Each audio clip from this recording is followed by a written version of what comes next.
Nós atrobe tá sentado diante de uma situação caminha com dia 17 de maio nós temos um mail oficial do diretor de Bonlab caminha com eta participar na nós com bobisa bedrijf nanti amele que na programa diretor de ZJCN que tá HP Barnard a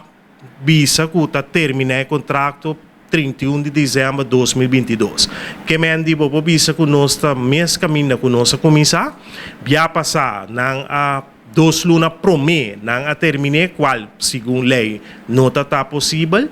por motivo bia que na duna alargar ano mais de contrato, pero bia que sim não a terminar e bisando bo que tá terminar 6 lunas promê. Que me di nós está de uma situação ferfela trobe uma situação alarmante, seguro para entrar dona que está vivendo quase 8 lunas de uma incertidumbre, 8 lunas sem saber o que também passa com o bola, o que também passa com o pão de cada dia, agora que nós estamos em mesma situação.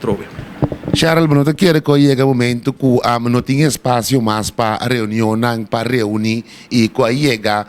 hora de casa como sindicato na favor de trabalhadores de Bonlab para bang acto que mana muito mais duro. Bom, você nós como sindicato sempre não usa o laço arma que nós temos, sempre nós começamos com deliberação na mesa, o qual nós faz também agora aqui, nós saca comunicado de prensa, nós também mandamos uma carta para toda instância, caminho que nós também hala na atenção riba a situação e nós lo seguimos. Seguro de luta, nós lo sigue intensivar, se boak esse maqui nós também estar também com uma ação de firma com o pueblo bonariano, caminho de puntre pueblo que tem que ser a boa lapsi of no, que nós também tem diferente ação, tem no momento que nós lo chega na ação físico.